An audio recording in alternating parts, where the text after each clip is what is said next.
Ada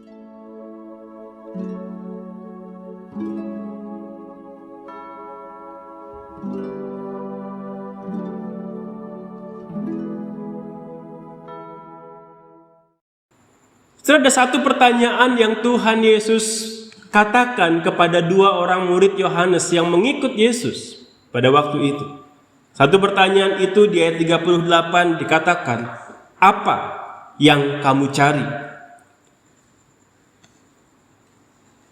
Ada satu kisah legenda yang sangat menarik dan saya rasa juga sebagian besar dari kita tahu kisah ini. Kisah keras sakti. Sekalipun judulnya kisah keras sakti, tetapi tokoh utamanya sebenarnya bukan si keras saktinya ya, tetapi si biksunya yang pergi ke barat untuk mencari kitab suci. Sekalipun banyak halangan, rintangan menghadang, tetapi mereka tidak berhenti melakukan perjalanan mereka mencari kitab suci itu sampai ketemu. Mereka ketemu pencuri, mereka ketemu siluman, mereka ketemu binatang-binatang buas, mereka ketemu bencana alam, tetapi mereka tidak berhenti untuk melakukan pencarian kitab suci tersebut. Setelah saya tidak pernah menonton film itu serinya sampai selesai begitu ya, sehingga nggak tahu endingnya gimana, mereka ketemu kitab suci itu atau tidak. Tetapi dari kisah ini, kisah legenda ini, saudara menggambarkan sedikit banyak tentang kehidupan manusia. Sadar atau tidak, saudara dan saya di dalam menjalani hidup kita sedang mencari sesuatu, kita sedang mengejar sesuatu. Sekalipun ada halangan, sekalipun ada rintangan, ketika sesuatu itu kita anggap penting, ketika sesuatu itu kita anggap berharga, halangan itu kita hadapi, rintangan itu kita hadapi. Setelah di dalam kehidupan setiap orang, sadar atau tidak, kita mencari sesuatu, kita mengejar sesuatu, kita memperjuangkan sesuatu. Beberapa orang dalam hidupnya mencari kekuasaan, beberapa orang yang lain mencari kehormatan dalam kehidupannya. Mungkin di dalam masa-masa pandemi ini kita nggak muluk-muluk, kita mencari kebahagiaan. Aku sudah stres, aku sudah bosan, aku sudah jenuh dalam masa-masa ini. Aku ingin bahagia. Beberapa orang yang lain mungkin mengalami pergumulan dan dia mencari ketenangan di dalam kehidupan. Dia butuh ketenangan, dia butuh untuk beristirahat, dia mau tenang. Tapi mungkin juga bagi sebagian besar orang di masa-masa pandemi ini, mereka mencari kesembuhan. Mereka mencari jaminan hidup. Ketika segala sesuatu yang mereka hadapi kelihatan tidak menentu dan serba tidak pasti. Setelah di dalam kehidupan kita, sadar atau tidak, kita sedang mencari sesuatu, kita sedang mengejar sesuatu. Dan tidak jarang untuk mencapainya, orang harus berjuang mati-matian. Orang harus berkorban banyak hal untuk mendapatkan apa yang dia cari itu. Tetapi seringkali setelah kita memperoleh apa yang kita kejar itu, apa yang kita cari itu, kita sadar bahwa hal itu, entah itu kuasa, entah itu kesuksesan, entah itu harta, entah itu kesembuhan, kebahagiaan sekalipun, kita sadar bahwa semua itu hanya sementara. Mungkin kita menikmati beberapa lamanya, tetapi ada waktunya apa yang kita peroleh itu lewat begitu saja.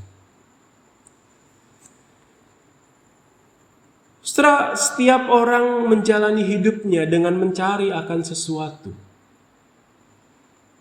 Dan ketika kita membaca bagian firman Tuhan ini, Tuhan bertanya kepada dua murid Yohanes Pembaptis dan juga kepada kita hari ini, apakah yang kamu cari?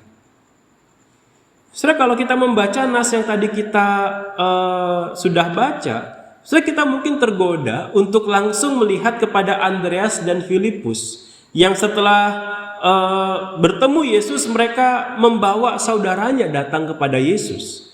Tetapi fokus kita pagi hari ini bukan dalam hal itu. Tetapi saya mau mengajak kita untuk fokus kepada undangan Yesus. Setelah Yesus bertanya, apakah yang kamu cari? Yesus mengundang murid-murid itu.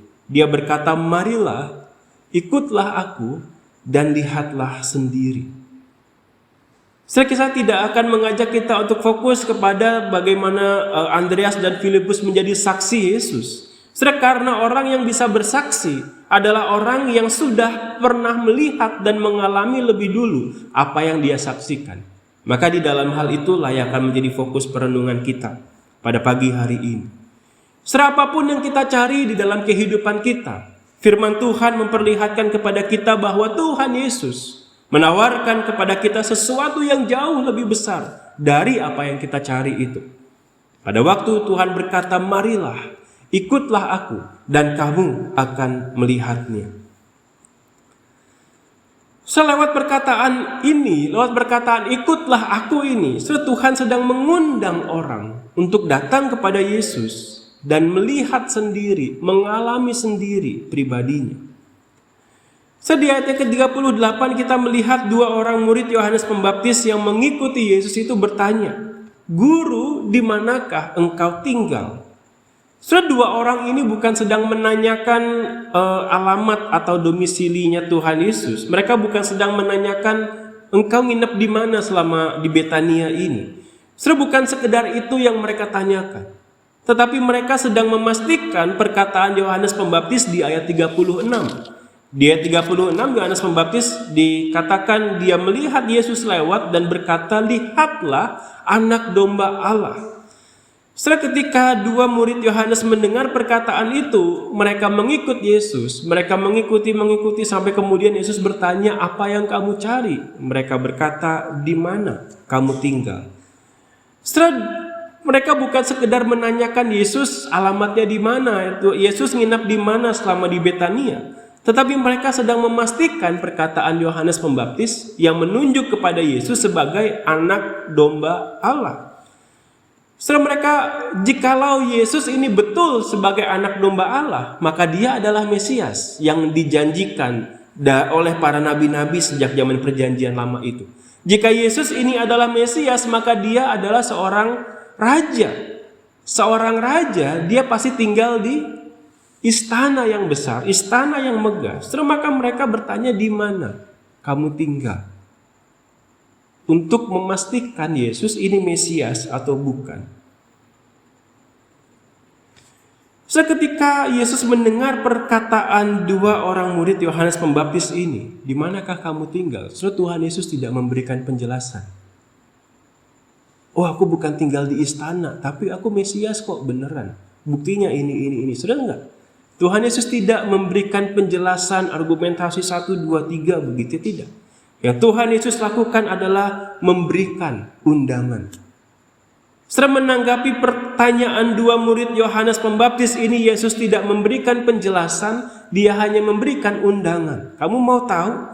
Marilah, ikutlah aku dan kamu akan melihatnya." Ketika dua murid ini mencari kepastian, Yesus menawarkan dirinya sendiri. "Marilah, ikutlah aku dan kamu akan melihatnya." Kata melihat adalah satu kata yang diulang-ulang di bagian ini. Kalau saudara memperhatikan perikop kita, kata melihat itu muncul cukup banyak. Dan di dalam bahasa Yunani, saudara, kata melihat punya beberapa arti ya. Melihat yang pertama adalah sekedar melihat sesuatu yang tampak di depan mata kita. Oh, ada lampu di sini. Ada 1, 2, 3 lampu sorot di atas sini. Saya melihat ada 3 lampu sorot. Tetapi itu sekedar melihat. Kata melihat yang kedua punya arti melihat dengan penuh perhatian, mengamati, mengobservasi, memperhatikan, mempelajari. Oh, ada 3 lampu, 1 hijau, 1 biru, 1 merah. Tapi 1 sudah agak kotor, 1 agak kehitaman. Apakah masih menyala? Ini melihat tahap lebih dalam lagi. Dan ada kata melihat yang berikutnya, bukan sekedar melihat sesuatu yang tampak, bukan sekedar memperhatikan dengan detil, tetapi melihat dalam arti menemukan makna, menemukan kebenaran dari apa yang sudah kita amati itu. Pengamatan yang berlanjut kepada satu pengertian, yang berlanjut kepada satu pemahaman, satu kebenaran yang mendorong kita untuk melakukan sesuatu. Oh, ini mungkin sudah kotor atau ini mungkin sudah rusak. saya mungkin perlu perbaiki. Ada 3 tahapan kata melihat. Dan ketika Tuhan Yesus berkata, marilah dan lihatlah, kata melihat apa yang Tuhan Yesus maksudkan? 1, 2, atau 3? Ketika Tuhan Yesus berkata kepada 2 murid Yohanes yang mengikut dia, marilah dan lihatlah. Tuhan Yesus bukan sekedar berkata kepada mereka, mari lihat tempat tinggalku. Oh, rumahnya seperti ini, oh ruangannya sempit, atau ada isinya apa aja, begitu, bukan. Tetapi ketika Tuhan Yesus berkata, marilah dan lihatlah, Tuhan mengundang 2 orang ini untuk datang, untuk belajar daripadanya, untuk mengenal Yesus secara pribadi, untuk mengalami kebenaran tentang Yesus langsung dari Tuhan Yesus sendiri. Kebenaran apa yang Tuhan Yesus tawarkan kepada 2 murid ini? Yang pertama, Tuhan Yesus menawarkan kebenaran bahwa dia adalah anak domba Allah, seperti yang Yohanes Pembaptis katakan kepada mereka. Anak domba Allah, kalau Bapak Ibu mengikuti pembacaan imamat yang sudah kita lakukan 1 minggu yang lalu, kita akan memahami bahwa anak domba adalah satu jenis korban persembahan yang diberikan umat kepada Allah untuk menghapus dosa umat. Maka ketika Yesus disebut sebagai anak domba Allah, maka di sini menegaskan bahwa orang inilah, Yesus inilah yang akan menghapus dosa umat manusia. Yesus inilah yang akan memperdamaikan relasi manusia dengan Allah yang sudah rusak oleh karena dosa selama ribuan tahun. Yesus inilah juru selamat manusia. Dialah Mesias yang dinanti-nantikan. Tetapi bukan hanya Yesus sebagai anak domba Allah. Di ayat yang ke-51 Tuhan Yesus juga mengatakan bahwa dia adalah seorang anak manusia. Kata anak manusia mengacu ke kenubuatan Daniel di Daniel pasal yang ke-7. Di sana dikatakan bahwa anak manusia akan menerima kuasa, kemuliaan, dan kerajaan dari Allah. Dengan kata lain, kalau Yesus menyebut dirinya sebagai anak manusia, dia yang akan menerima kuasa, kemuliaan, kerajaan dari Allah, maka Yesus sendiri adalah Allah. Dialah Mesias yang dinantikan itu. Itulah kebenaran yang Tuhan Yesus tawarkan. Marilah, lihatlah, dan kamu akan tahu sendiri bahwa akulah Mesias yang dijanjikan itu. Yesus mengundang murid-muridnya itu. Yesus mengundang kita juga hari ini untuk mari datang dan lihat bahwa akulah Mesias yang datang untuk menebusmu. Akulah Mesias yang datang untuk membawamu kembali ke dalam persekutuan dengan Allah. Inilah tema penting Injil Yohanes. Salah satu tema penting Injil Yohanes. Bahwa Yesus datang untuk mengembalikan kita ke dalam persekutuan dengan Allah yang sudah terpisah karena dosa itu. Kalau membaca Injil Yohanes, saudara akan menemukan tema ini berulang-ulang. Sejak Yohanes 1, dikatakan terang itu datang ke dalam dunia. Allah ingin datang ke dunia. Allah sudah datang ke dunia untuk bersekutu dengan umatnya. Supaya umatnya ini bisa kembali hidup dalam persekutuan yang intim dengan Dia. Yesus mengundang kita untuk datang kepadanya, untuk mengenal Dia, untuk mengalami Dia, mengalami kasih-Nya, mengalami kuasa-Nya, mengalami kebenaran-Nya, mengalami kebaikan-Nya. Mari kita pikirkan undangan Tuhan Yesus ini. Ketika para murid menanyakan, "Engkau tinggal di mana?" Dengan kata lain mereka ingin memastikan, apakah engkau Mesias yang akan membebaskan bangsa kami? Apa yang bisa Tuhan Yesus tawarkan? Apa yang bisa Tuhan Yesus berikan sebenarnya? Apakah Yesus bisa memberikan kekayaan? Apakah Dia bisa memberikan kebahagiaan? Apakah Yesus bisa memberikan kemenangan, kebebasan, kemerdekaan kepada orang-orang Yahudi atas penjajahan mereka? Iya, Yesus bisa memberikan semua itu. Tetapi bukan itu yang ditawarkan oleh Tuhan Yesus ketika Dia datang ke dalam dunia. Lebih dari semua itu, Yesus memberikan dirinya sendiri. Tuhan tidak mengatakan, ya aku datang untuk membebaskan kamu dari penjajahan Romawi.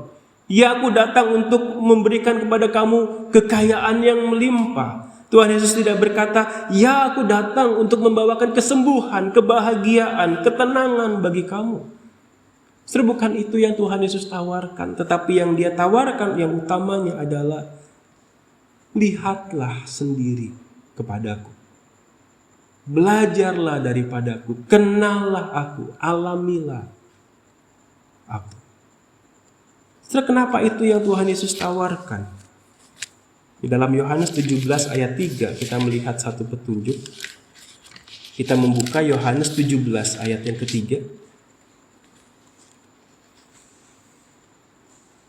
Yohanes 17 ayat 3, saya mengundang kita untuk membuka, kita bacakan bersama-sama satu ayat ini. Yohanes 17 ayat 3, kita baca 1, 2, 3. Inilah hidup yang kekal itu, yaitu bahwa mereka mengenal Engkau satu-satunya Allah yang benar, dan mengenal Yesus Kristus yang telah Engkau utus. Setelah di sini Tuhan Yesus menegaskan bahwa mengenal Yesus sama dengan mengenal Allah sendiri, dan mengenal Allah sama dengan mengalami hidup yang kekal. Setelah di sini kita melihat kenapa Yesus menawarkan dirinya bukan kekayaan, kenapa Yesus menawarkan dirinya bukan kebebasan dari penjajahan, kenapa Yesus menawarkan dirinya bukan kesembuhan atau kebahagiaan. Karena mengenal Yesus sama dengan mengenal Allah, dan mengenal Allah berarti mengalami hidup yang kekal itu. Itulah yang Tuhan Yesus tawarkan. Mungkin itu bukan yang kita pikirkan. Mungkin itu bukan yang kita cari dalam hidup kita. Tetapi yang jelas itu yang Tuhan Yesus tawarkan. Saudara, apa yang kau cari dalam kehidupanmu hari ini? Apakah engkau mencari kebahagiaan? Apakah engkau mencari ketenangan? Apakah engkau mencari kepastian hidup dengan berpegang kepada pekerjaanmu, kepada atasanmu, kepada saudara atau keluargamu? Tuhan Yesus menawarkan kepada kita, marilah, ikutlah aku, dan kamu akan menemukan jaminan yang kekal itu.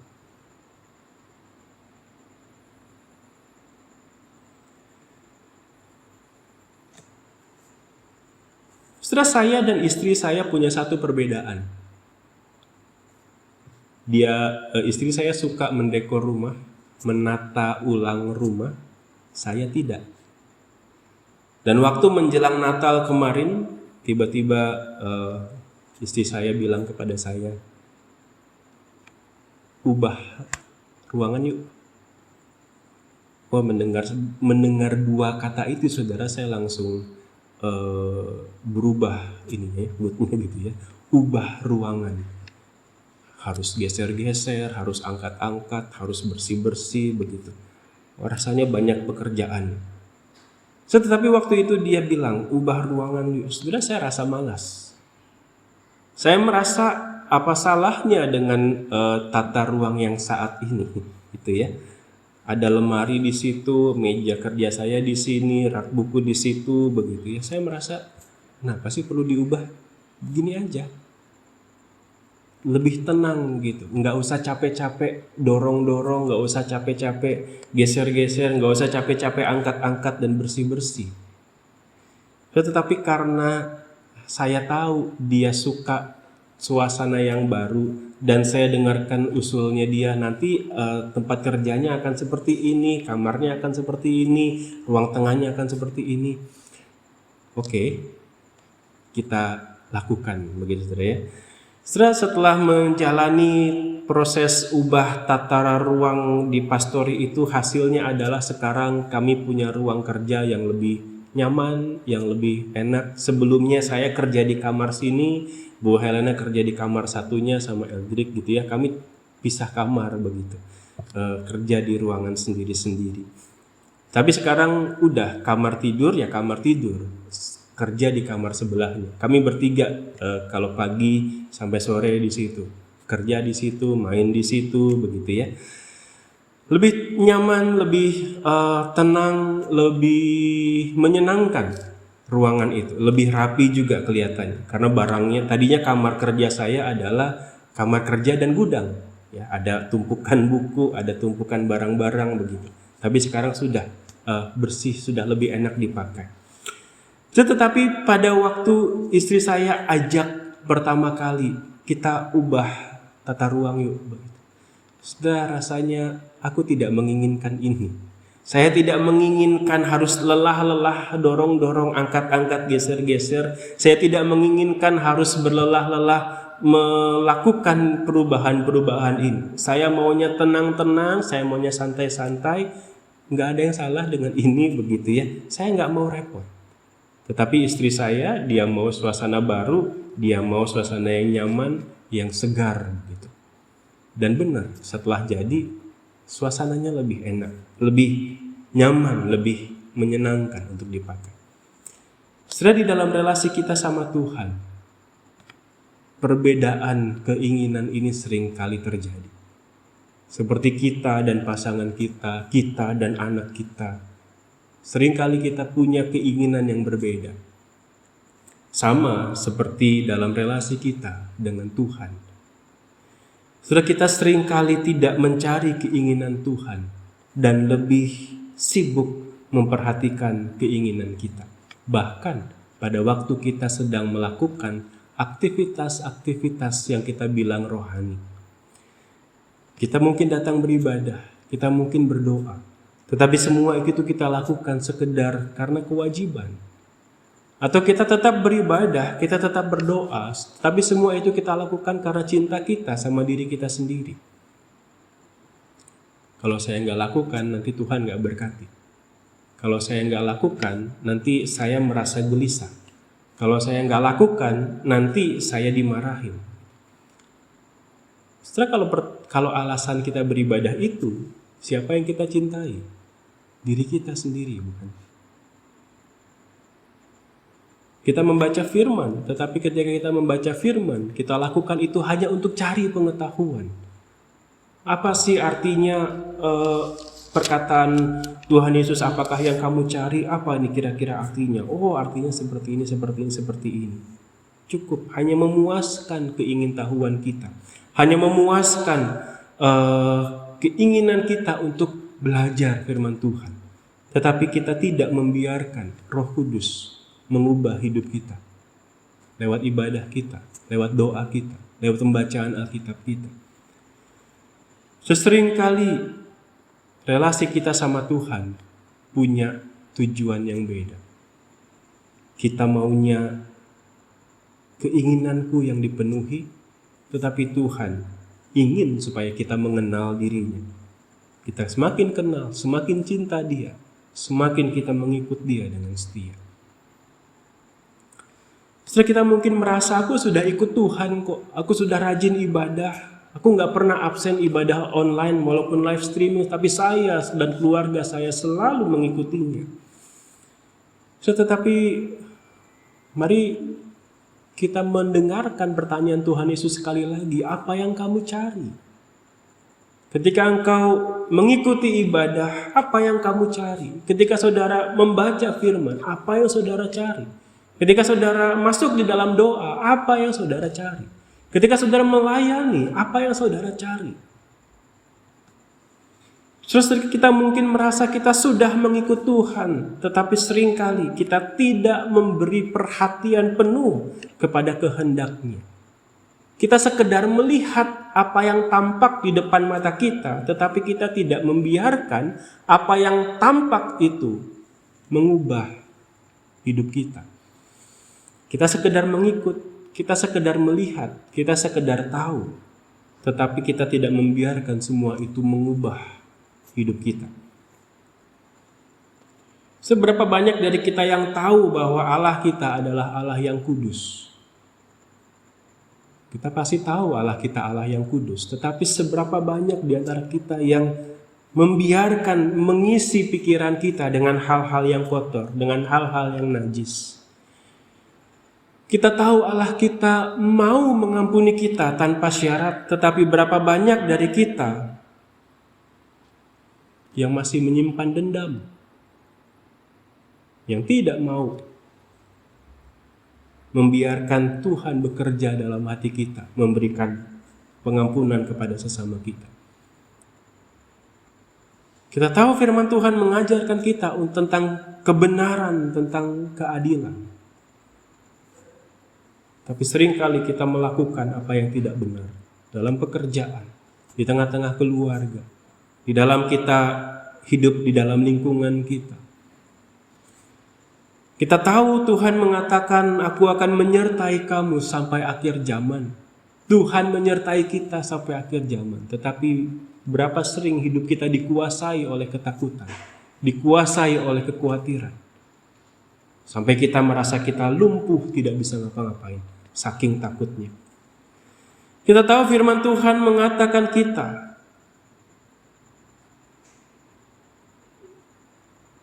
seorang pasangan, kita mencari pasangan yang takut akan Tuhan. Janganlah kamu merupakan pasangan yang tidak seimbang. Firman Tuhan mengatakan kepada kita mencari pasangan harus sama-sama takut Tuhan. Tetapi berapa banyak dari kita, atau mungkin nanti begitu ya, karena nggak ada yang lain yang mau, dia aja yang mau, atau karena dia cantik, dia cakep, dia dompetnya tebal, rekeningnya tebal, begitu ya, pekerjaannya bagus, kita mau kepada orang itu. Padahal dia nggak takut Tuhan. Saudara, takut Tuhan bukan berarti datang ke gereja doang, tetapi dia datang ke gereja dan mencintai Tuhan. Setelah kita tahu banyak hal tentang firman Tuhan, tetapi seringkali kita tidak membiarkan apa yang kita tahu itu mengubah hidup kita. Kenapa? Karena kita punya hal lain yang sedang kita cari. Kita sedang mengejar hal lain. Kita sedang mencari hal lain. Bukan yang Tuhan inginkan. Kita lebih mencintai apa yang kita cari itu. Kita lebih mencintai apa yang sedang kita kejar itu. Daripada mencintai pribadi Yesus sendiri. Yang sedang mengundang kita, mari, lihat aku, belajarlah kepadaku, kenallah aku. So, jika kondisi kita seperti itu, jika kondisi kita sedang mencintai sesuatu yang lain, bukan Tuhan, masih bolehkah aku datang kepada Tuhan? Boleh banget. Tuhan Yesus menantikan saudara untuk datang. Sekalipun saudara sedang mencintai apa yang dunia ini tawarkan, Tuhan tetap mengundang saudara. Kenapa? Itu yang dikatakan oleh Paulus di dalam suratnya. Roma 5 ayat yang ke-8. Akan tetapi Allah menunjukkan kasih-Nya kepada kita oleh karena Kristus telah mati untuk kita ketika kita masih berdosa. Tuhan tidak mengundang kita ketika kita sudah meninggalkan cinta dunia ini. Tetapi pada waktu kita masih mencintai dunia ini, Tuhan sudah mengasihi kita. Tuhan mengundang kita. Justru karena Tuhan melihat orang ini begitu mencintai dunia, dia sedang dalam bahaya, aku harus menolong dia. Maka Tuhan memanggil dia, hai, marilah, ikutlah aku, kenallah aku, belajarlah daripadaku. So, jikalau hari ini kita masih merasa aku mencintai dunia ini begitu kuat, aku terikat dengan keduniawian, aku terikat dengan hal-hal yang Tuhan gak suka, saudara datang sama Tuhan. Tuhan mengundang saudara untuk datang kepadanya. Saudara datang kepadanya dengan hati yang jujur. Datang kepadanya dengan mengakui kecintaanmu akan dunia ini. Datang kepadanya dengan mengakui bahwa engkau sulit. Bahkan engkau sulit untuk bisa memenuhi panggilan Tuhan ini untuk datang kepadanya. Tetapi datanglah kepada Tuhan, karena Tuhan menantikan itu. Tuhan mengundang saudara untuk datang kepadanya. Datang kepadanya dengan hati yang jujur. Dan mintalah dia untuk mengubahmu. Mintalah dia untuk memberikanmu pertumbuhan di dalam kerohanianmu. Karena orang yang kerohaniannya bertumbuh, artinya dia akan semakin menyesuaikan diri dengan Tuhan dan meninggalkan apa yang dia senangi dari dunia ini. Setelah beberapa restoran cepat saji punya menu khusus untuk anak-anak. McD punya Happy Meal. Kalau sudah pergi ke McD, misalnya Pagito begitu ya. Pagito pergi ke McD, Pagito pesan Happy Meal yang ada mainannya gitu ya, Pokemon atau Transformer atau Little Pony begitu. Gua pesan Happy Meal satu. Buat cucu, buat saya. Terus saya rasa kita nggak akan lakukan itu ya. Saya pergi ke McD pesan Happy Meal, mainannya mau yang ini begitu. Setelah Happy Meal untuk anak-anak, kalau kita makan Happy Meal nggak kenyang. Kita pesennya yang 1 ember gitu. Ayam semua 1 ember. Sebagaimana Happy Meal untuk anak-anak, orang dewasa punya versi yang lain. Sedemikian juga kerohanian kita. Makin kita dewasa dalam rohani, kita makin meninggalkan Happy Meal dari dunia ini. Kita akan makin mendekatkan diri kepada apa yang Tuhan tawarkan. Kita akan makin mendekatkan diri kepada apa yang Tuhan mau berikan, yaitu dirinya sendiri. Mengenal Dia, mencintai Dia di dalam kehidupan kita. Setelah hari ini Tuhan mengundang saudara, marilah, ikutlah aku, belajarlah daripadaku, kenallah aku, dan kamu akan melihat sendiri. Hanya jika kita telah melihat Tuhan, hanya jika kita telah mengalami Tuhan dalam pribadi kita, kita bisa berkata kepada orang lain seperti Andreas dan Filipus, marilah dan lihatlah. Aku sudah mengalami sendiri, aku sudah melihat Yesus sendiri. Kalau kamu mau melihat Yesus, kalau kamu mau mengenal Yesus, marilah dan lihatlah.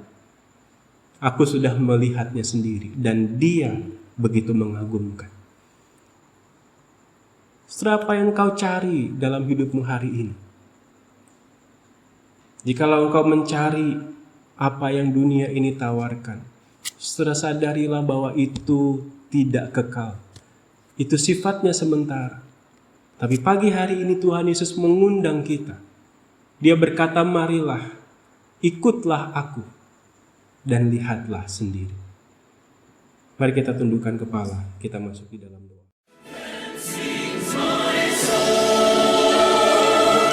My Savior God to thee.